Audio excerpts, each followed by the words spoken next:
So basically నాకు ఏమైనా comments నేను నచ్చితే నేను రెస్పాండ్ అవుతాను, లేకపోతే నాకు అంత అన్కంఫర్టబుల్గా అనిపిస్తే నేను జస్ట్ రిపోర్ట్ చేసేస్తా, మరి బ్లాగ్ చేసేస్తా.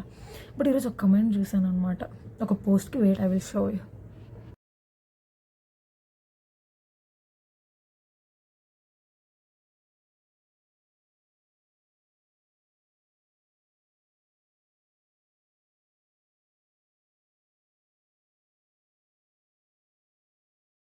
అది పోస్ట్. నా కంటెంట్ నా పీజీలో నేను ఎక్స్పీరియన్స్ అయ్యింది, నేను అది వీడియో చేశాను. దానికి వచ్చిన కమెంట్ అది.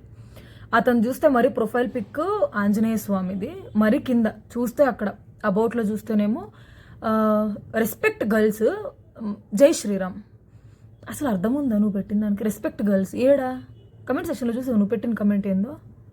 అసలు అసలు దిమాక్ ఉందా? అసలు పని చేస్తుందా బుర్ర? కడుపుకి అసలు అన్నం తింటే గడ్డి తింటా నాకు అర్థం కావట్లేదు. నీ బాధ ఏంది అసలు? ఇదొకటే కాదు, చాలా చూసాను నేను. కొన్ని కమెంట్స్ నాకు వస్తే ఎంత వర్స్ట్గా ఉంటాయంటే, ఆ ప్రొఫైల్ చూసినప్పుడు మాత్రము సనాతన ధర్మం అంటారు, దేవుడు ఫోటోలు ఉంటాయి, మొత్తం అన్నీ ఉంటాయి. వీళ్ళ మెంటాలిటీ నాకు నిజంగా అర్థం కాదు. ఏంది అసలు ప్రాబ్లం ఏంది మీది? నాకు అర్థం కాదు. అది అందరూ ఇలాగే ఉంటారని నేను చెప్పను, బట్ ఎక్స్పీరియన్స్ చేసిన వాళ్ళు చాలామంది ఉన్నారు ఇట్లనే. ఇప్పుడు పోన్ కమెంట్స్ ఆఫ్ అంటే కమెంట్ సెషన్ ఏదైనా ఆఫ్ చేద్దామని అంటే నేను ఎందుకు ఆన్ చేశాను? బేసికలీ నాకు యాక్చువల్గా సజెషన్స్ అక్కడ నుంచి వస్తాయి. ఏదైనా అప్డేట్స్ గురించి, జాబ్ అప్డేట్స్ గురించి అయినా ఏదైనా సరే నాకు సజెషన్స్ అక్కడ నుంచి వస్తాయి. సో నేను దానికోసం కమెంట్ సెక్షన్ ఆన్ చేసి ఉంటా. మీకు అసలు సనాతన ధర్మం మీనింగ్ తెలుసా? తెలిస్తే నిజంగా ఇట్లా మాట్లాడారు. మీరు కావాలని చేస్తున్నారా, లేకపోతే ఎవరు ఇట్లా ఫేక్ అకౌంట్స్ క్రియేట్ చేసుకొని మరీ చేస్తున్నారో తెలీదు.